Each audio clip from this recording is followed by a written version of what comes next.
Hello friends, this is Poonam and welcome to Subira study points. तो friends, आज हम discuss करेंगे सीटेट पेपर फर्स्ट जो कि 21 दिसंबर 2021 को हुआ था।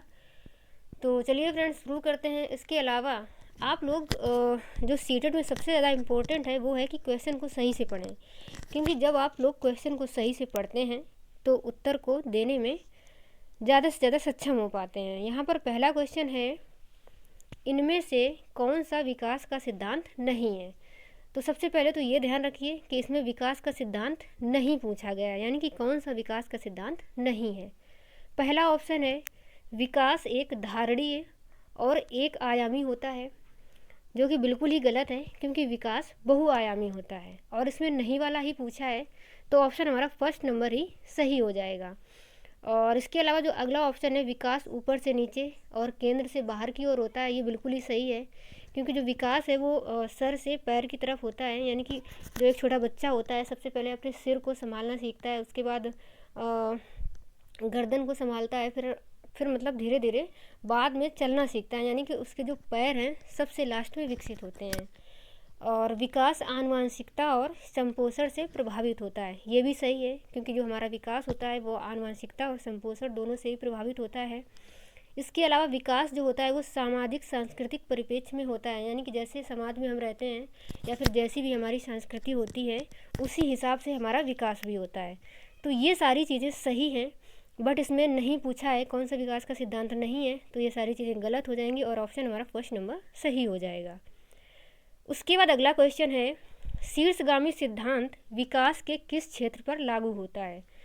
तो शीर्षगामी का मतलब वही है जो अभी मैंने पीछे बताया, यानी कि जो विकास होता है वो शीर्ष से पैर की तरफ होता है, यानी कि शीर्षगामी सिद्धांत शारीरिक विकास से रिलेटेड है, और यहाँ पर शारीरिक विकास से रिलेटेड है गामक विकास। तो ऑप्शन हमारा फर्स्ट नंबर सही हो जाएगा, बाकी ये सारी चीज़ें गलत हो जाएंगी। उसके बाद अगला क्वेश्चन, भाषा विकास के संदर्भ में संवेदनशील अवस्था कौन सी है। जन्म पूर्व का समय, तो जो भाषा विकास है वो जन्म के बाद ही होगा, यानी कि ये ऑप्शन तो गलत है। प्रारंभिक अवस्था, मध्य बचपन या फिर युवावस्था। तो भाषा विकास के लिए जो सबसे संवेदनशील अवस्था होती है वो होती है प्रारंभिक अवस्था। प्रारंभिक अवस्था क्योंकि उस टाइम बच्चे में जब विकास स्टार्ट होता है तभी वह भाषा को सीखता है, यानी कि आस पड़ोस में जो भी चल रहा है या जो भी भाषाएं उसके बोली जा रही हैं, जैसा भी माहौल है वह उसी तरीके से सीखेगा। अगर अच्छा माहौल है, यानी कि अच्छा वातावरण या अच्छी भाषाओं का प्रयोग हो रहा है, तो वह भी अच्छा ही बोलना सीखेगा, यानी कि उसका भाषा विकास अच्छे से होगा। बट अगर वातावरण अच्छा नहीं है, यानी कि मतलब वहाँ की जैसी लैंग्वेज होगी वो उसी तरीके से सीखेगा। इस वजह से इसको सबसे संवेदनशील अवस्था माना जाता है, क्योंकि ये सीखने का शुरुआती दौर होता है। उसके बाद अगला क्वेश्चन है, परिवार में होने वाली वह प्रक्रिया जिसमें बच्चे अपनी व्यक्तिगत पहचान जानना शुरू करते हैं, भाषा सीखते हैं, आरंभिक संज्ञानात्मक कौशल विकसित करते हैं। तो इसके लिए भी हमारा ऑप्शन क्या सही हो जाएगा, यानी कि प्रारंभिक सामाजिकरण। जैसा पिछला क्वेश्चन था वैसा ही ये भी है, क्योंकि स्टार्ट में ही बच्चे जब अपनी व्यक्तिगत पहचान जानना शुरू करते हैं, भाषा सीखते हैं, तो ये सब कब होता है, प्रारंभ में ही होता है। तो ऑप्शन हमारा प्रारंभिक सामाजिकरण सही हो जाएगा। उसके बाद अगला क्वेश्चन, लॉरेंस कोहल वर्ग के सिद्धांत के अनुसार किस चरण पर नैतिक चिंतन शुरुआती सामाजिक परिप्रेक्ष्य पर आधारित होता है। तो लॉरेंस कोहल वर्ग ने 3 स्तर बताए हैं, जिसमें उन्होंने बताया है पूर्व पारंपरिक चरण, पारंपरिक और उत्तर पारंपरिक। तो पूर्व पारंपरिक चरण में तो नैतिकता नहीं पाई जाती, और उसके बाद फिर नैतिकता की शुरुआत होती है। तो इन्होंने शुरुआती स्तर ही पूछा है, तो जो कि होती है पारंपरिक चरण पर। तो ऑप्शन हमारा सेकेंड नंबर सही हो जाएगा, और ये सारी चीज़ें गलत हो जाएंगी। दूरस्थ पारंपरिक चरण, ऐसा कोई चरण ही नहीं दिया है उन्होंने। उसके बाद अगला है, पियाजे के सैद्धांतिक दृष्टिकोण से नई सूचनाओं को अपने मौजूदा ज्ञान में शामिल करने को क्या कहते हैं। तो पियाजे ने 2 शब्द दिए हुए हैं, एक तो आत्मसातकरण और समायोजन। बट यहाँ पर ये पूछा है कि अगर कोई बच्चा सूचनाओं को अपने मौजूदा ज्ञान में शामिल करता है तो उसे क्या कहेंगे, यानी कि वह ज्ञान को एज इट इज़ ही शामिल कर ले रहा है, कोई अंतर नहीं हो रहा। तो जब भी कोई अंतर नहीं होता तो उसे हम आत्मसातकरण कहते हैं।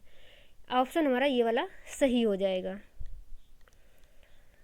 उसके बाद अगला क्वेश्चन है, मीना अब शब्दों का प्रयोग करने लगी है तथा यह समझने लगी है कि शब्द वस्तुओं के प्रतीक हैं।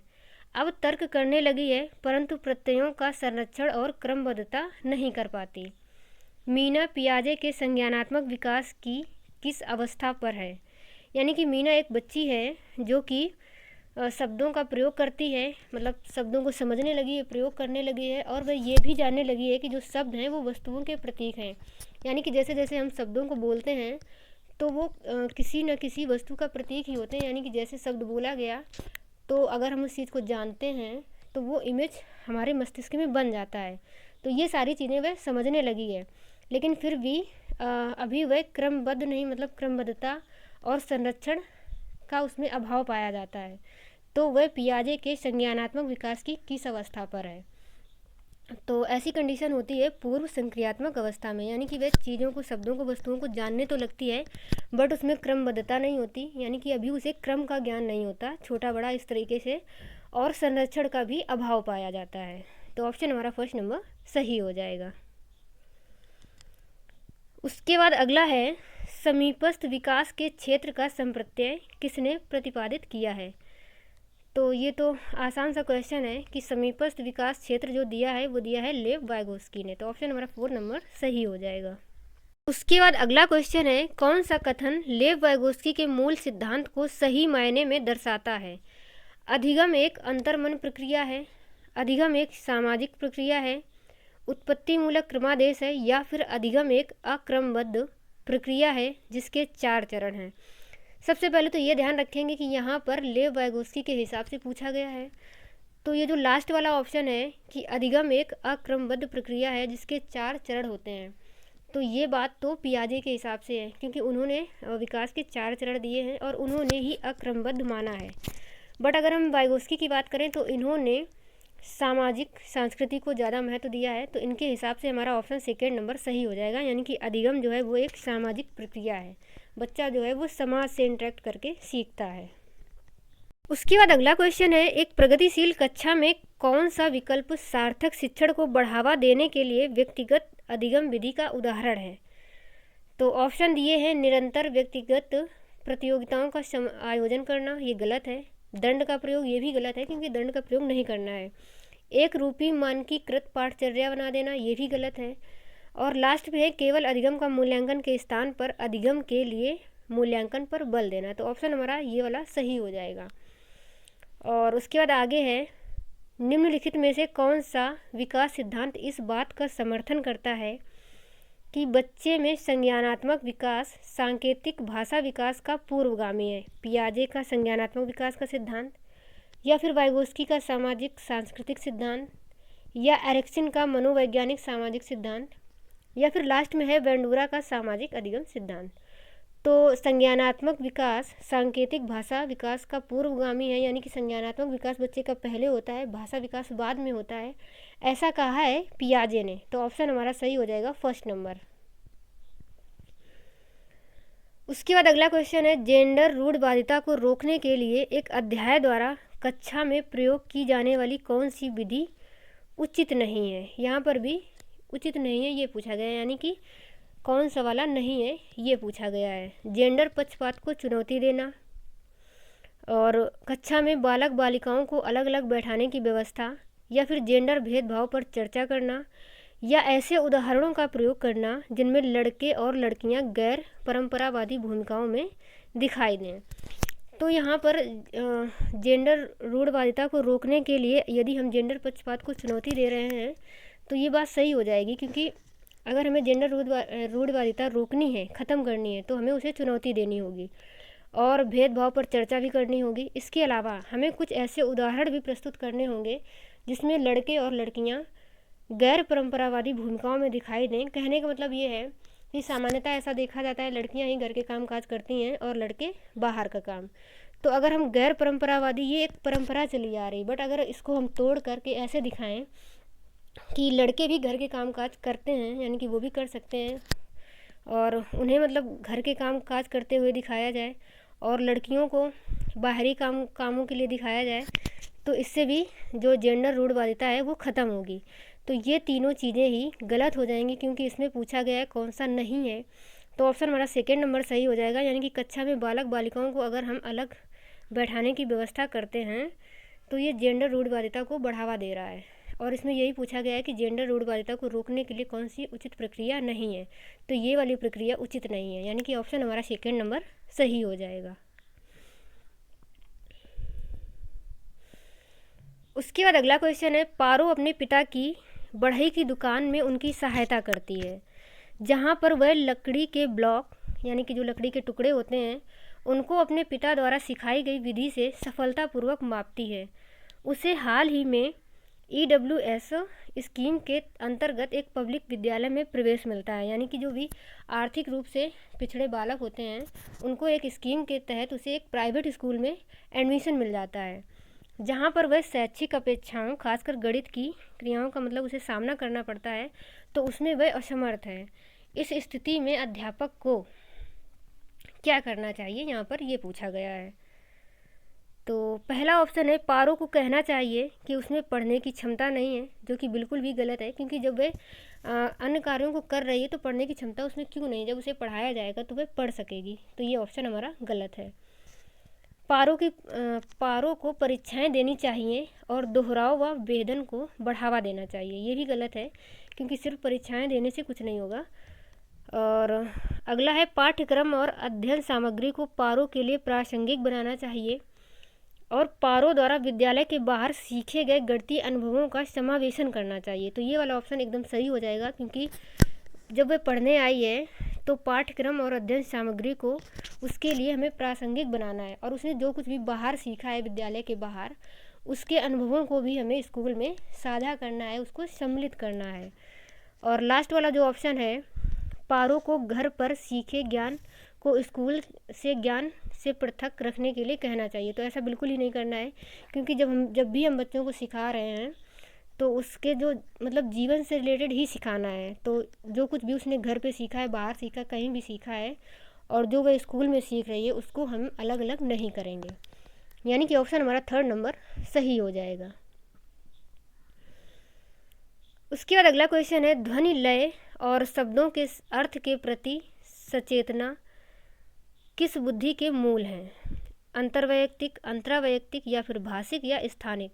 यानी कि कोई बच्चा यदि ध्वनि लय और शब्दों में माहिर है तो फिर वह भाषिक बुद्धि के मूल है, यानी कि ऑप्शन हमारा थर्ड नंबर सही हो जाएगा, यानी कि उसका जो भाषाई विकास है, यानी कि जो भाषा है वो काफ़ी अच्छी है। उसके बाद जो अगला क्वेश्चन है, एक सामाजिक संरचनात्मक कक्षा में कौन सी आकलन विधि अधिक उपयुक्त रहेगी।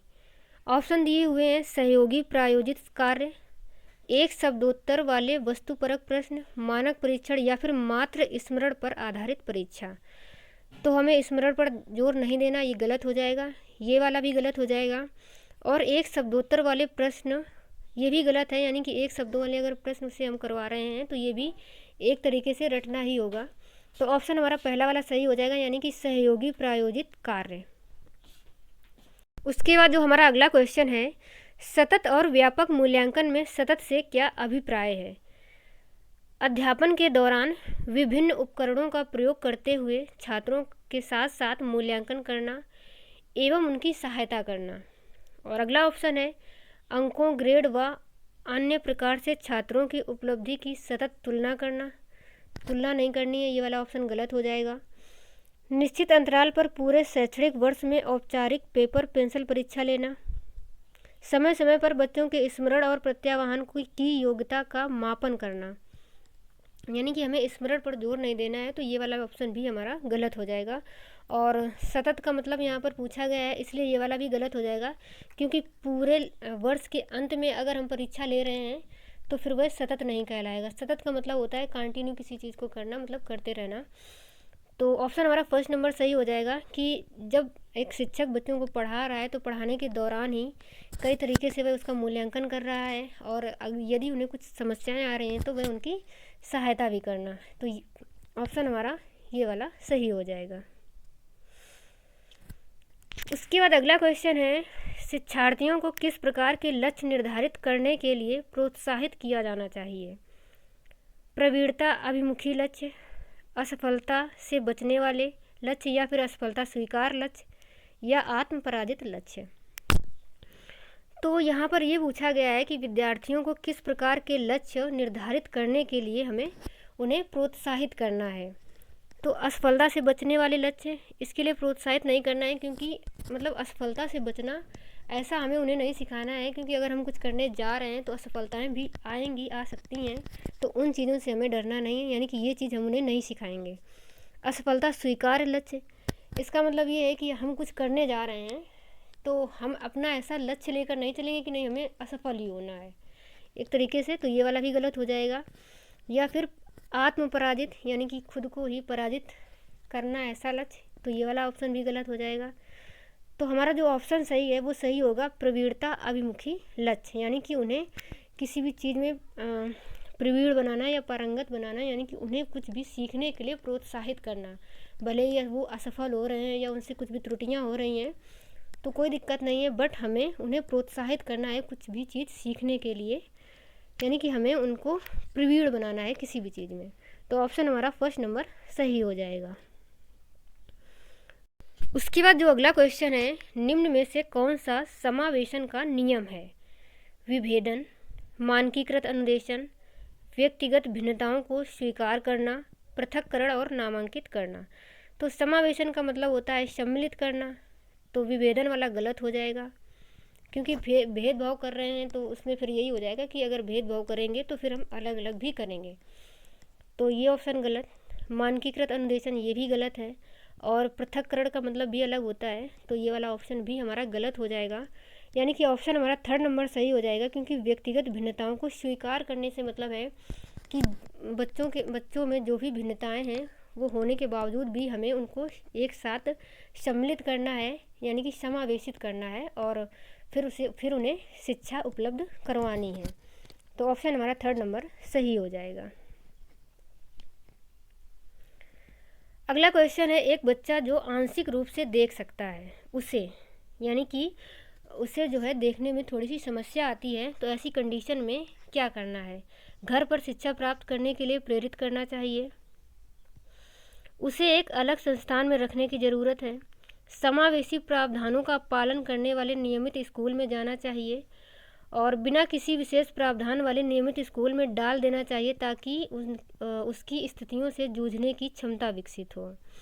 यानी कि ऑप्शन हमारा ये वाला सही है कि हमें उसे ऐसे स्कूल में भेजना है जहाँ पर समावेशी प्रावधानों का पालन किया जाता हो, ऐसे स्कूल मतलब ऐसे नियमित स्कूल में भेजना है। तो ऑप्शन हमारा थर्ड नंबर सही हो जाएगा, बाकी ये सारी चीज़ें गलत हो जाएंगी।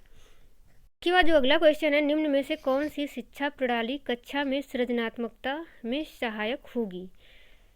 कल्पनाशील उत्तरों को स्वीकारना, ये वाला सही है, क्योंकि जब कल्पना की जाती है किसी भी चीज़ की तो उसके बाद ही किसी भी चीज़ का सृजन किया जाता है, यानी कि अगर किसी भी नई चीज़ का निर्माण हुआ है इसका मतलब ये है कि पहले उस बारे में कुछ ना कुछ कल्पना की गई होगी, और विचार मंथन यानी कि विचार के माध्यम से ही कोई भी व्यक्ति या बालक जो भी मतलब विचार कर रहा है तो वह नई नई चीज़ों को सोचेगा, और जब वह सोचेगा तो नई नई चीज़ों के निर्माण मतलब नई नई चीज़ों का निर्माण भी करेगा, तो ये भी सही है।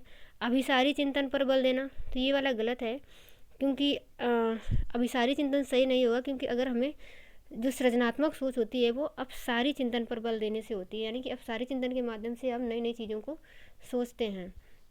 और असहमति के प्रति सहनशीलता, तो ये वाला ऑप्शन भी सही है, क्योंकि अगर हम किसी भी चीज़ का निर्माण करने जा रहे हैं या कुछ भी बनाने जा रहे हैं तो उसमें सहमति और असहमति दोनों के प्रति ही हमें सहनशील रहना है।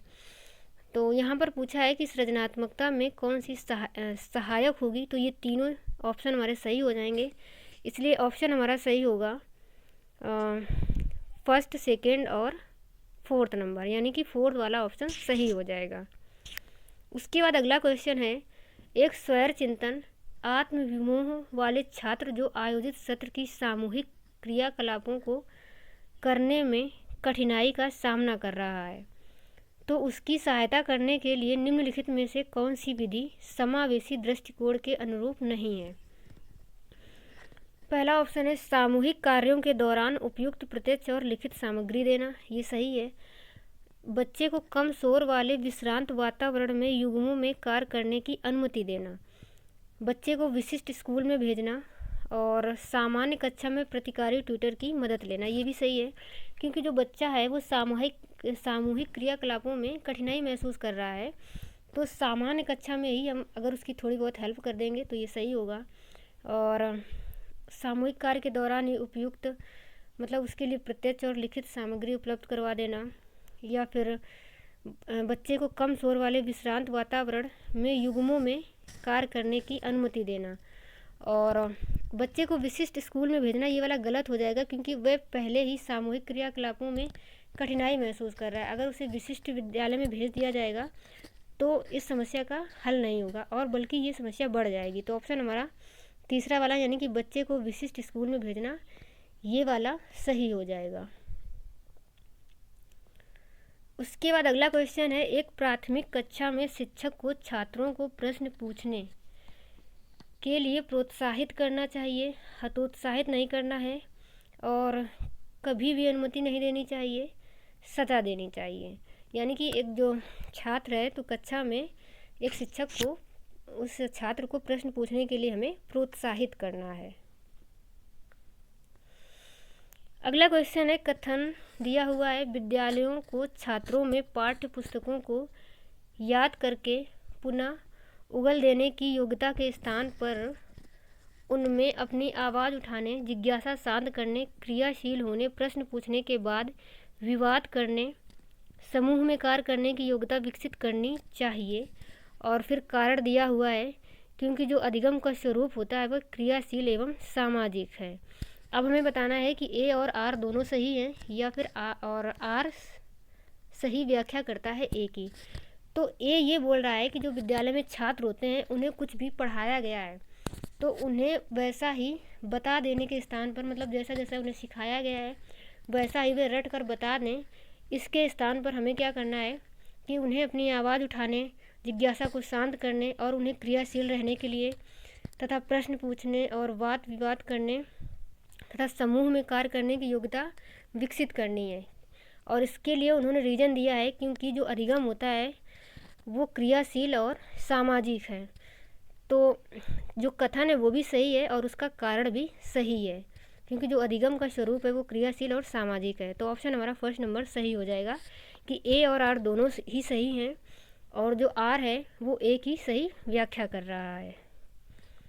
उसके बाद अगला क्वेश्चन है, एक विशेष विषय में ज्ञान और संबंधों को सुव्यवस्थित तथा निरूपित करने के लिए आलेखीय साधनों का प्रयोग क्या कहलाता है।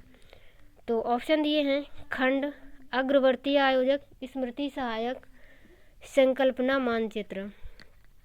तो अगर एक विषय विशेष में ज्ञान और संबंधों को सुव्यवस्थित तथा निरूपित करने के लिए आलेखीय साधनों का प्रयोग करना कहलाता है संकल्पना मानचित्र, यानी कि ऑप्शन हमारा 4 नंबर सही हो जाएगा। इसके बाद अगला क्वेश्चन है, उस उदाहरण को चुनिए जो आंतरिक प्रेरणा को दर्शाता है। रोशनी परीक्षा में अच्छे अंक लाने के लिए परिश्रम कर रही है क्योंकि उसके माता पिता ने उसे 90% से ऊपर अंक लाने पर घड़ी दिलाने का वादा किया है।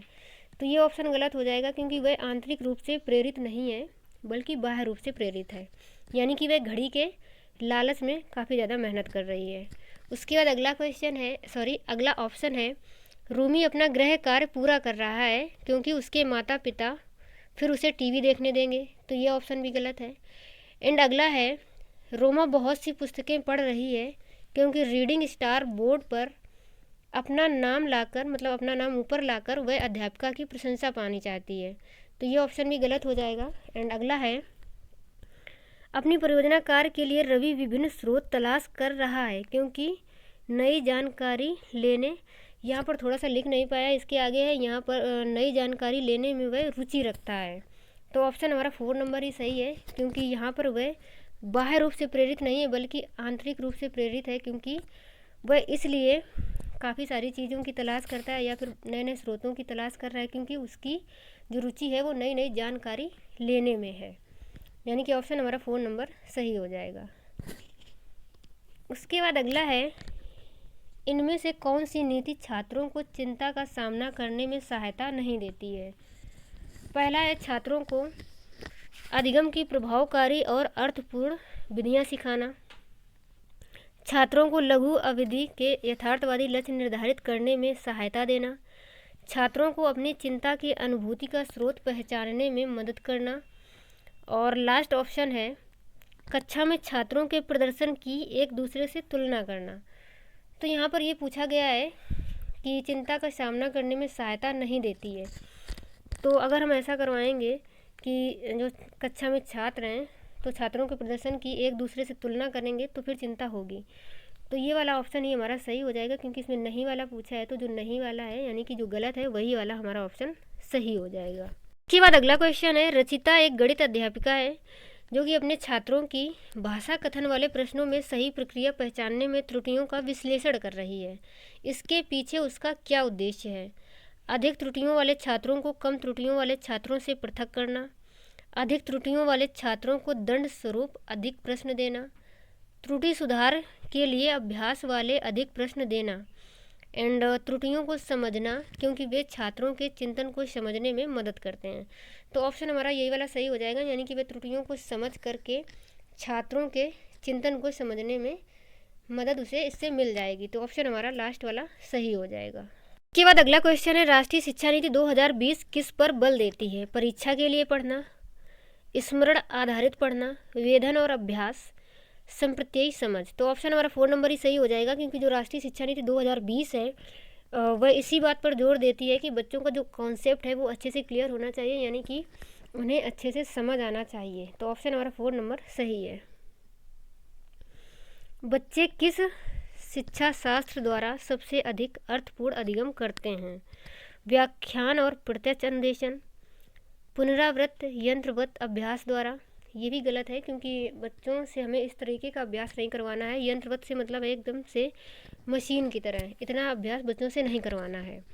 जब वे कार्यों और क्रियाकलापों में क्रियाशीलता से भाग लेते हैं या फिर कार्यों को पूर्ण करने में विभिन्न चरणों पर उपयुक्त इनाम दिया जाता है। तो ऑप्शन हमारा यहाँ पर तीसरा ही सही हो जाएगा कि अर्थपूर्ण अधिगम वे तभी करेंगे जब वे कार्यों और क्रियाकलापों में क्रियाशीलता से यानी कि सक्रिय रूप से भाग लेते हैं।